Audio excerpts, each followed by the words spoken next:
Sup, you chuckle fucks? It's your boy Dr. Q here with What If Issei unlock Ultra Instinct or Atomic Ultra Instinct. But not the point. Let me begin to what if let me sit the fuck up and let me begin. I also might do I might do later a Kame got killed. Or maybe what if later? Maybe. I don't know. But not the point. Let me just begin to what if let me sit the fuck up and let me begin. So we begin into mostly the devil's kind of like mostly union kind of meeting between like the northern and like another kind of faction. They're okay kind of showing up to the what's it called, like underworld, but not much. They just show up, why not? And that was mostly not really show up, they would show up later, but mostly it was the northern faction that was showing up. The northern faction showed up, of course, where Odin was talking to Azo, and of course being somewhat pervert, and there was the devils meeting and blah blah blah. The young devils being there, but yeah. But this is where mostly Loki was still appeared, and of course do talk a lot of shit about how they don't need to be alliancing with weaklings. They are gods themselves. Why would they alliance themselves with devils, angels, and fallen angels? They are better than them. This is where, Russell Weiss tries to tell Loki to calm down, but that was no use. Odin did try to tell him, but mostly neither use. This is where Loki says he summons out literally Finro out to actually stop, or mostly stomp on the devils and kill them all. This is where, Finro was about to charge and rush at mostly Akano. Akano did try to use lightning, but that didn't really work. She won her eye. She was about to get bite on, but this is where someone appears right now blocking Finro with literally one finger. This is where mostly he says, oh my, oh my, oh my, oh my, it seems that you are quite a troublesome puppy, you know that? This is where Finro was confused, but this is where he was grabbing an instinct, and I've been touched. He was literally lifted up with telekinesis and just smashed into a wall in an instant. This is where the person has kind of lightish brown hair, and this is where he says, man, it's been a while since I even fought anyone other than other than the god of destruction, this universe.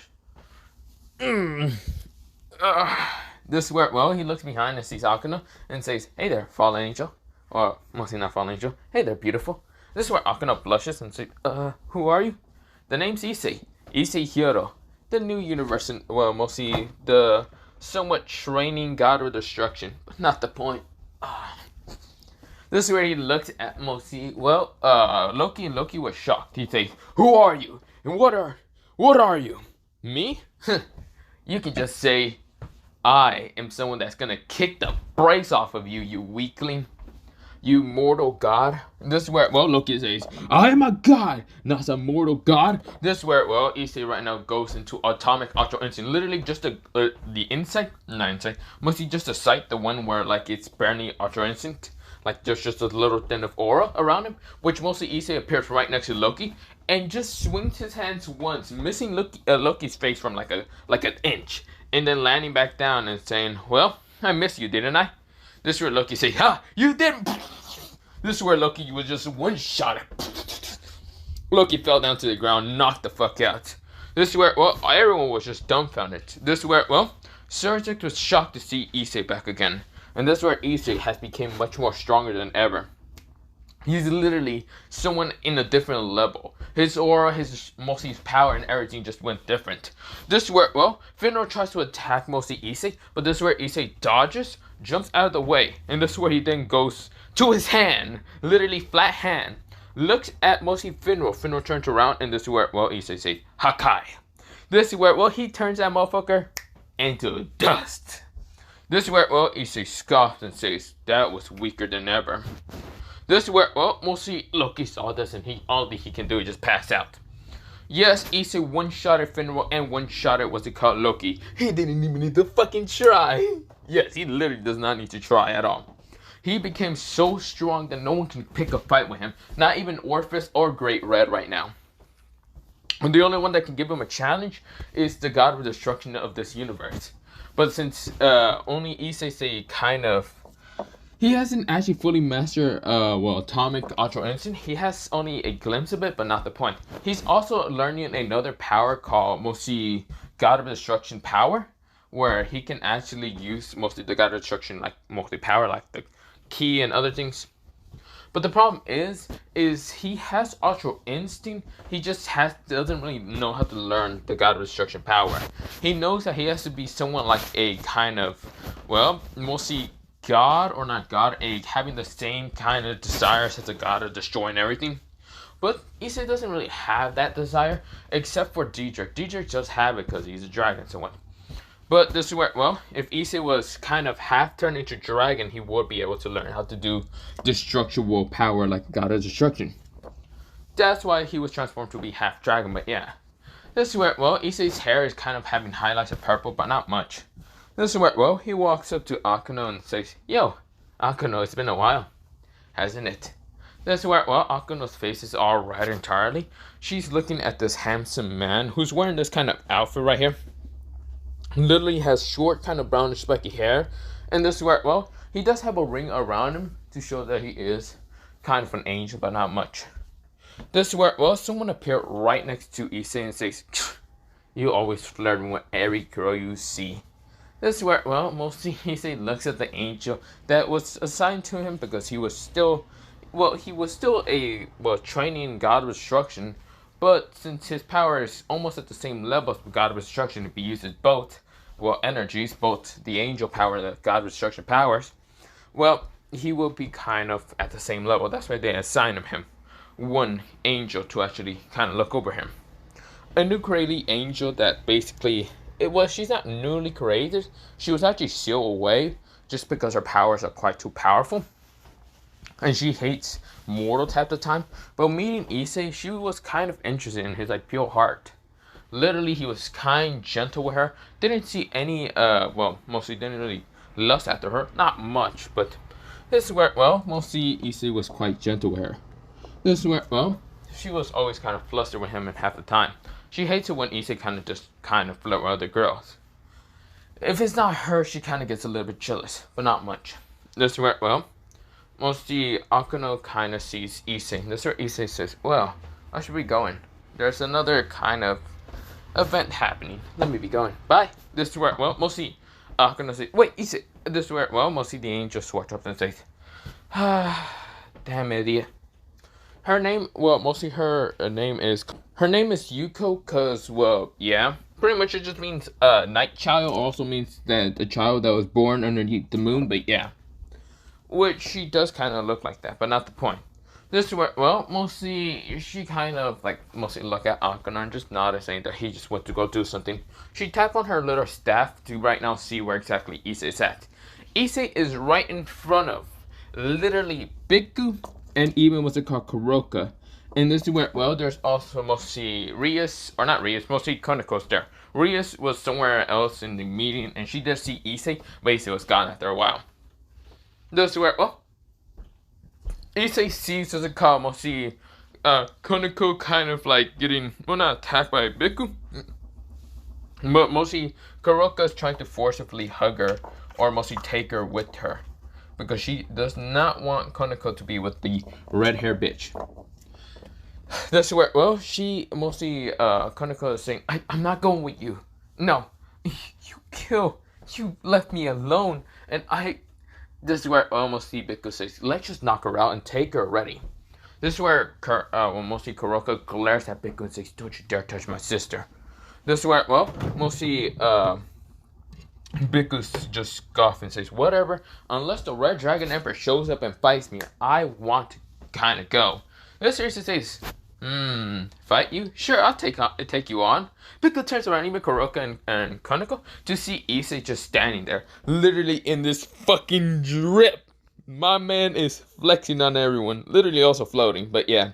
Also, this is where, well, he's not in his mostly Master Atomic Instinct right now, but this is where, well, he looks at Biku and Biku says, bring it then! Issei walks up to him, literally walks up to him, grab his shoulder and says, hey. This is where, well, Biku is knocked out. This is where, well, he falls down to the ground. Kuroka winds her eyes and she felt the energy. Her kind of senju energy is right now kind of flowing with mostly Issei's Atomic Ultra Instinct. And Atomic Ultra Instinct is those for pure hearts. And of course, sensual energy, or mostly nature energy, is that for also pure hearts, but also for like yokais. And she can feel the pure, just warm heart that Issei flows out from his body when he uses Arto Instinct. He's not doing this out of violent needs. He's just doing this to knock people out. But there's also this darkness balance aura with him. He's not just pure hearted, he's also this darkness aura. That's just because he was half dragon. Mostly, if you want to think about this, dragons are usually meant to be evil. So, of course, mostly his heart is now balanced. He's still human, and he's still a dragon. So, of course, mostly he is able to use Astral Instinct and also God Destruction power because of his like evil nature of a dragon. But this is where, well, Issei is like literally balanced. He walks up to Kuroka and just says, well, hello there, beautiful. Kuroka blushes and says, huh? Huh? Her face is all red while looking away. This is where Konako just looks kind of jealous and says, Senpai, what the hell are you doing? This is where, oh, Issei chuckles and says, sorry about that. This is where mostly pokes Kuroka on the forehead, knocking her out. And this is where, well, mostly Issei goes up to Konako and says, you okay? This is where, well, mostly Konako blushes and says, I am okay, I'm fine. This is where, well, mostly Issei says, no, you're not. You're hiding from your past. You shouldn't be hiding from your past. You see here, everyone has their own full power, their own misery, their own hatred of themselves or whatever. Just to let you know, you do not need to run away from the past. There is no need to run away from the past. You should face it head on and become stronger than ever than your previous self right now. Because if you face your mostly demons, then you will be able to move forward. Issei's voice is so kind and gentle, making Konako blush, and I absolutely love the warmness that mostly Issei kind of shows. This way, well, she was blushing, she was flustered. She actually wanted to kind of show her Nekomaru powers, which she does, mostly her ears and tails. This is where, well, she kind of purrs a little bit, and this is where, well, she kind of just goes on to Issei purring. Issei says, what a cute little cat. This is where, well, mostly Issei just pats her and rubs her ears. This is where, well, she was blushing immediately, just all red. She can't believe that mostly Issei was able to break through her defenses. Literally, his kind, mostly angelic side, literally can break anyone's kind of icy cold walls. This is where, well, that even happened with, that happened with Yuko, so of course, that's why mostly,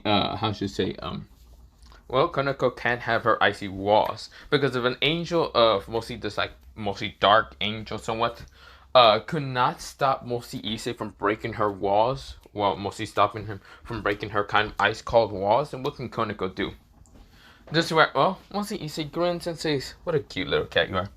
This is where he just pats her ears, kind of rubs him a little bit, and just kind of scratch him. This is where Konako just literally becomes nothing but mush after that. She loves the feeling. Issei isn't perverted, he's too kind and gentle. This is where, well, mostly he didn't notice Kuroka kind of getting up, which mostly Issei just pats her on the head and just scratching her ears, and she becomes mostly also literally pudding. Both of them just becomes literally pudding and just couldn't, well, resist themselves from not pouncing on Issei because they did it at the same time, which Issei just dodges and says, whoa, you two need to calm down. This is where, well, mostly Issei, he kind of uses Ultra Instinct, but he just dodges out of kind of seeing what exactly might have happened. This is where Beko gets up and says, ugh, that motherfucker hit me so hard. What the hell happened? All I saw was blink and then gone. And I was knocked out cold. What the fuck just happened? He looks up just to see Konako and right now Kuroka trying to pounce on Issei because they want his children at this point. This is where, well, most of Issei just dodges, jumps out of the way and says, nope, nope, nope, nope. Close, but no.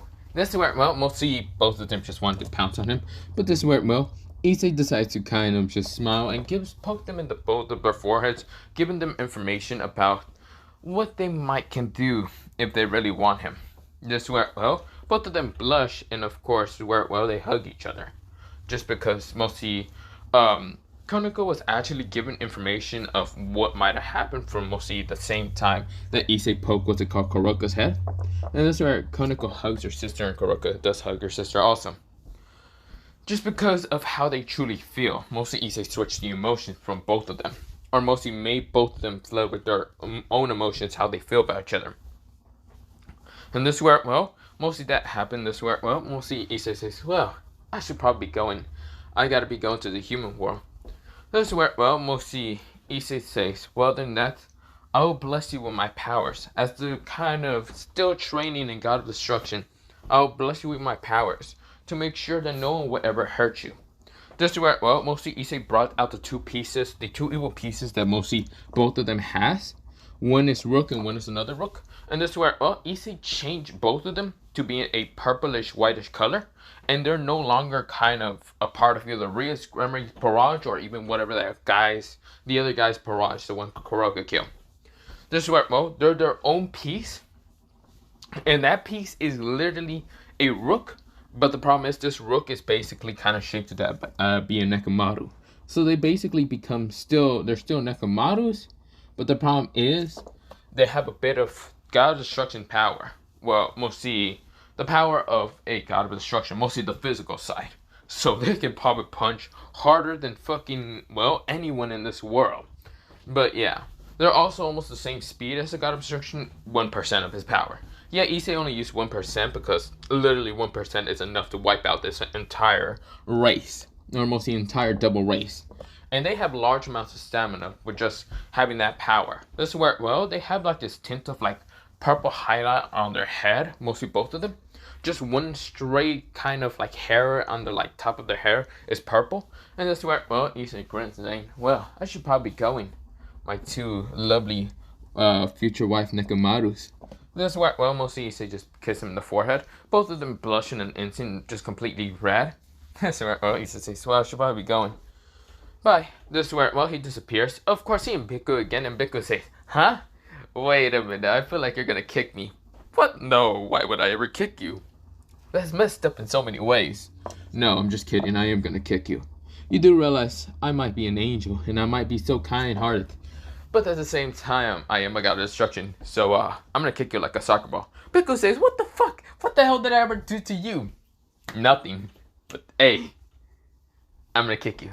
No. Come on. Let's talk about this. This is where Kuroka and Konoko stop mostly Issei from kicking Biku like a soccer ball. And of course, he just switches up and says, fine, I'll be going then. This is where, well, mostly Issei disappears using instant transmission. Without him kind of putting his fingers on top of his forehead, but yeah. He learned it from mostly Goku, but without using his two fingers, he can just easily teleport people. Well, teleport to people. It's like instant transmission, yes. He didn't learn it from Goku, he learned it from the angels. But it's kind of interesting. He doesn't need to use a staff or any of his power to kind of flow easier. He himself is way better in using it by himself. But yeah. But other than that, I'm a little bit off here because I gotta be going. Bye, see you and yeah. But bye, see you and yeah. So yeah, bye bye.